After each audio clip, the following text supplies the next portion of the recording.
Guys welcome you to इन ई सहपाठी channel. आज का हमारा टॉपिक है यूनिवर्स। यूनिवर्स यानी ब्रह्मांड। आज हम लोग जानेंगे कि ब्रह्मांड में का उत्पत्ति कैसे हुआ, उसका ओरिजिनेशन कहाँ से हुआ, यूनिवर्स में क्या क्या चीज़ें मौजूद है जैसे star, planet and asteroids, comets etcetera. तो सबसे पहले जानते हैं कि यूनिवर्स की शुरुआत कैसे होती है।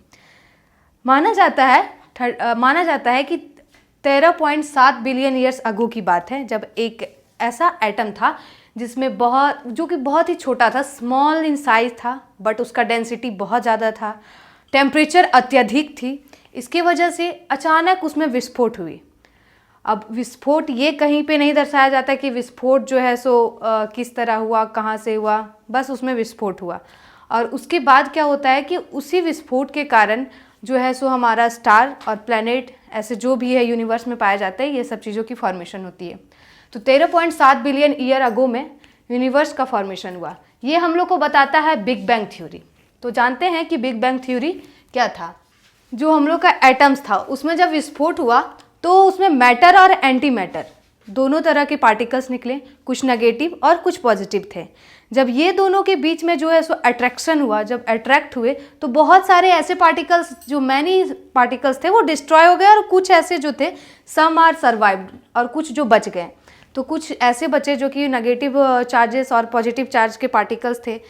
तो एक ऐसा टाइम पीरियड आया जब 1 बिलियन टेम्परेचर जो है घट गया। वो मात्र 3 मिनट के लिए हुआ था और उसी 3 मिनट में जो है फॉर्मेशन करता है गैसियस क्लाउड का। चूँकि टेम्परेचर कम हो चुका है तो गैसियस क्लाउड का फॉर्मेशन होता है और उसी गैसियस क्लाउड को हम लोग गैलेक्सीज के नाम से जानते हैं। गैलेक्सी आप लोग भी जानते हैं कि ये जो पूरा ब्रह्मांड है वो उसमें एक गैलेक्सी नाम का चीज़ भी है जो पाया जाता है और बहुत सारे गैलेक्सीज होते हैं, जिसमें से एक हम लोग का गैलेक्सी है, वो गैलेक्सी होता है मिल्की वे गैलेक्सी। हम लोग का गैलेक्सी जो है मिल्की वे गैलेक्सी, जिसमें अर्थ जो है उसी से फॉर्म्ड होता है। आते हैं, बात करते हैं गैलेक्सी के बारे में। तो गैलेक्सी के बारे में सबसे पहले 1920 में एडविन हबल ने कहा कि जो गैलेक्सी है आज भी विस्तार हो रही है, आज भी गैलेक्सी में जो है मतलब फैलते जा रहा है। तो उसको एग्जाम्पल देके हमारे एडविन हबल जी साइंटिस्ट बताते हैं कि जैसे मान लीजिए हम लोग 2 बलून लेते हैं, उसमें कहीं भी पेन से उसमें पॉइंट करते हैं और जब हम लोग उसको फुलाते हैं उस बलून को, तो वो एक्सपेंड होते जाता है। जिस तरह से बलून एक्सपेंड होता है और उसका जो पॉइंट होता है वो एक्सपेंड हो रहा है, जस्ट उसी तरह जो है हमारा गैलेक्सी भी जो है वो एक्सपेंड होता जा रहा है टाइम पीरियड के अकॉर्डिंग। चूँकि हम लोग जान गए हैं कि गैलेक्सी का फॉर्मेशन हुआ, गैलेक्सी बना, वो गैसियस क्लाउड के मिल के बना। तो गैसियस क्लाउड में जो 2 गैस प्रेजेंट थे वो थे हमारा हीलियम और हाइड्रोजन। जब हीलियम और हाइड्रोजन ऑलरेडी मौजूद थे तो इससे स्टार की फॉर्मेशन में मदद मिली। तो स्टार का फॉर्मेशन कैसे हुआ?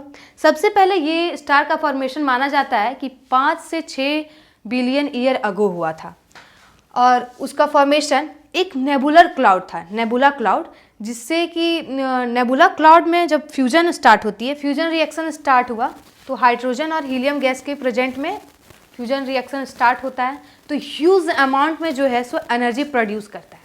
तो कुछ ऐसे एनर्जी जो होते हैं वो जब उसमें ह्यूज अमाउंट में एनर्जी लगते हैं तो बीच का जो पार्टिकल्स होता है उसमें बहुत ज़्यादा एनर्जी होता है। जो कुछ ऐसे पार्टिकल्स होते हैं जो किनारे चले जाते हैं, जो कि बहुत ही हल्के होते हैं और वो वहाँ पे राउंड करने लगते हैं।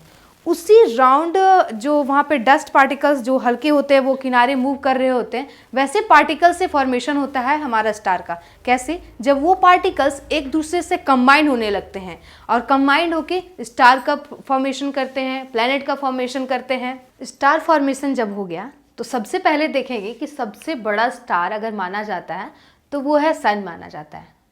तो इसमें जो लाइट होता है, इतने ह्यूज अमाउंट में जो लाइट निकलते हैं, उसका कारण क्या होता है? तो उसका कारण यही होता है जो पीछे पढ़े हम लोग, नेबुला क्लाउड की वजह से। जब नेबुला क्लाउड में फ्यूज़न होता है और इसमें एनर्जी बहुत ज़्यादा प्रोड्यूस होने लगती है, उसके वजह से इनर कोर में बच जाते हैं हार्ड सब्सटेंस और बहुत ज़्यादा एनर्जी प्रोड्यूस करता है उस एरिया में। यही वजह होता है कि वहाँ से एकदम चमकता हुआ रेज निकलता है और उसके किनारे जो है डस्ट पार्टिकल्स घूमते रहते हैं। ठीक है, तो अब स्टार फॉर्मेशन हो गया। बात करते हैं हम लोग प्लैनेट फॉर्मेशन का। क्योंकि हम लोग जानते हैं कि यूनिवर्स में 8 प्लैनेट है। पहले 9 प्लैनेट थे जिसमें प्लूटो को हटा दिया गया, क्योंकि वो प्लूटो जो था वो ड्वार्फ प्लैनेट माना जाता था, सबसे छोटा प्लैनेट, तो उसको हटा दिया गया। इसकी वजह से 8 प्लैनेट बचे। तो 8 प्लैनेट में, तो 8 प्लैनेट्स में मरकरी, वेनस, अर्थ, मार्स, जुपिटर, सैटर्न, यूरेनस और नेपच्यून। अब इसे हम लोग याद कैसे करेंगे? तो सबसे पहली बात कि ये जो 4 इनर प्लैनेट माना जाता है, जो कि, और उसके बीच में भी सबसे पहले जान ले कि कुछ एस्ट्रॉइड्स और कॉमेट्स के बेल्ट भी होते हैं जो एक दूसरे से डस्ट पार्टिकल्स कंबाइन होकर प्लैनेट के फॉर्म में नहीं आ पाते, वो इसी तरह वहाँ पे घूमते रहते हैं, ठीक है, उसे एस्ट्रॉइड एंड कॉमेट्स बोलते हैं। तो जो सन के नज़दीक 4 प्लैनेट होते हैं उसे हम लोग बोलते हैं, कौन सा प्लैनेट बोलते हैं? इनर प्लैनेट बोलते हैं। और इनर प्लैनेट के साथ साथ इसे टेरेस्ट्रियल प्लैनेट भी कहा जाता है।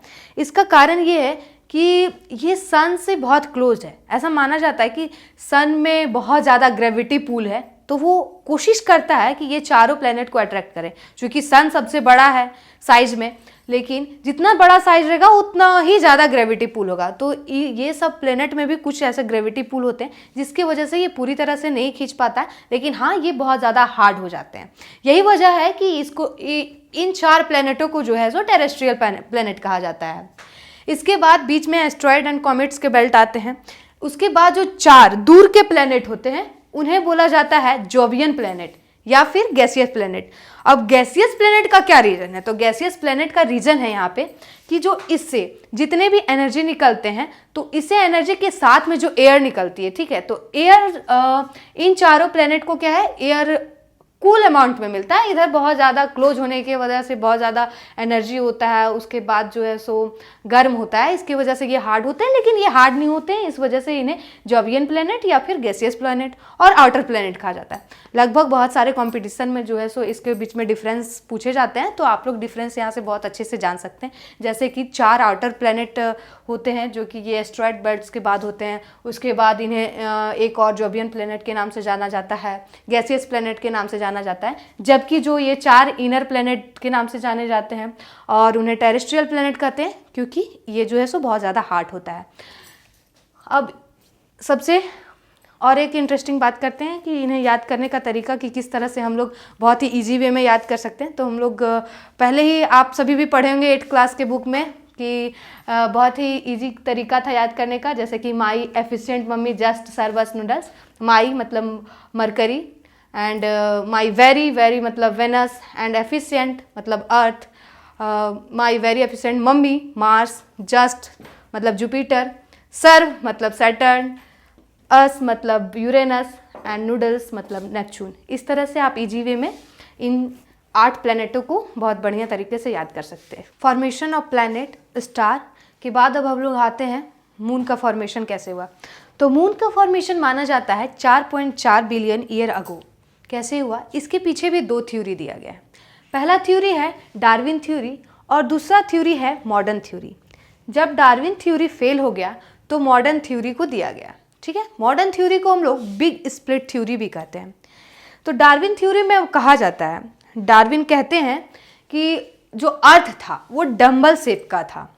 तो डंबल शेप का था, तो जो उसका डंबल शेप का जो छोटा भाग था वो टूट गया अर्थ से, और जब टूट गया तो अलग हो गया, और टूटा हुआ भाग जो बचा उसको पैसिफिक ओशियन के नाम से जाना गया बाद में। लेकिन ये गलत सिद्ध होता है आगे, लेकिन पहले इसे जान लेते हैं कि आखिर हुआ क्या था।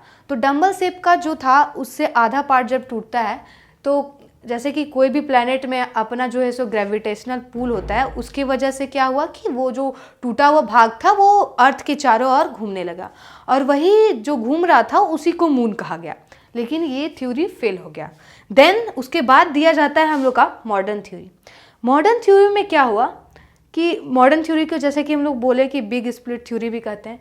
तो इसमें ये होता है कि जैसे अर्थ था, वो घूम रहा था, अर्थ में मार्स के साइज जितना कोई प्लेनेट आया और उससे टकरा गया।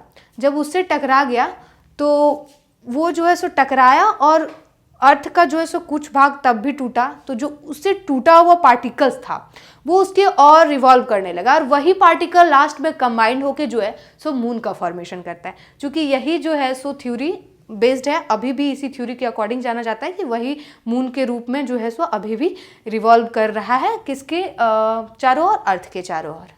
ये था हमारा मून का फॉर्मेशन। क्योंकि हम लोग पढ़ चुके कि प्लैनेट का फॉर्मेशन कैसे हुआ, हम लोग जानते हैं कि 4.6 बिलियन ईयर अगो प्लैनेट्स का फॉर्मेशन हुआ। उसी वक्त हमारा अर्थ नामक प्लैनेट का भी फॉर्मेशन हुआ था, लेकिन कुछ ज़्यादा इम्पोर्टेंट रखता है, इसलिए हम लोग अर्थ के बारे में पढ़ लेते हैं, कुछ जानकारी हासिल कर लेते हैं। तो अर्थ के बारे में ये कि अर्थ जब मेक हुआ तो बहुत ही खौलता हुआ था, गर्म था, तो ये फॉर्मेशन हुआ उस तरह से। सबसे पहले इसका जो है सो 4 पार्ट में डिवीज़न होता है। तो 4 पार्ट में जो इसका ऊपरी भाग होता है वो क्रस्ट कहलाता है, उसके बाद वाला भाग को हम लोग मेंटल के नाम से जानते हैं। और इंटरनल पार्ट में 2 पार्ट आते हैं जिसको इनर कोर कहते हैं और आउटर कोर कहते हैं। ये जो पार्ट होता है यही बहुत ज़्यादा गर्म होता है।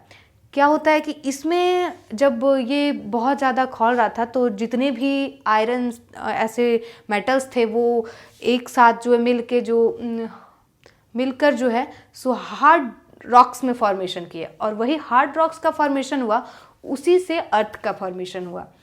तो इसका फॉर्मेशन अब हम लोग जानेंगे कि आखिर अर्थ तो बन गया, उसमें ये सब इनर कोर, मेंटल और आउटर कोर, क्रस्ट जो भी इसका फॉर्मेशन हुआ, लेकिन आखिर अर्थ में जीवन आया कहाँ से, आखिर अर्थ में लाइफ कैसे आया, तभी तो हम लोग यहाँ पे ऑल लिविंग बींग्स भी रह रहे हैं।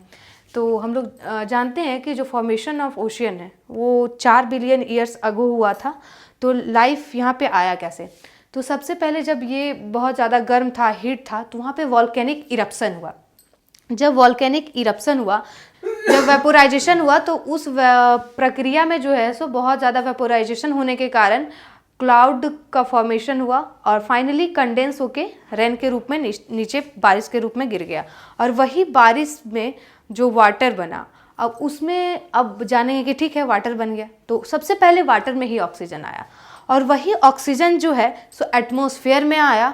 और एटमॉस्फेयर में आने के बाद कुछ केमिकल रिएक्शन हुए, उसमें कुछ केमिकल रिएक्शन हुए, उसी केमिकल रिएक्शन से जो है सो एटमॉस्फेयर में ऑक्सीजन का फॉर्मेशन हुआ। और इस तरह से जब वाटर आ गए, जैसे कि लैंड हो गया, लिथोस्फेयर आ गए, एटमॉस्फेयर आ गए, एयर हो गया, उसके बाद जो हाइड्रोस्फेयर आ गया, वाटर आ गया, तो बायोस्फेयर का फॉर्मेशन हो गया, हमारा लाइफ का फॉर्मेशन अर्थ में हो गया, पॉसिबल हो गया, और इस तरह से आगे जीवन चल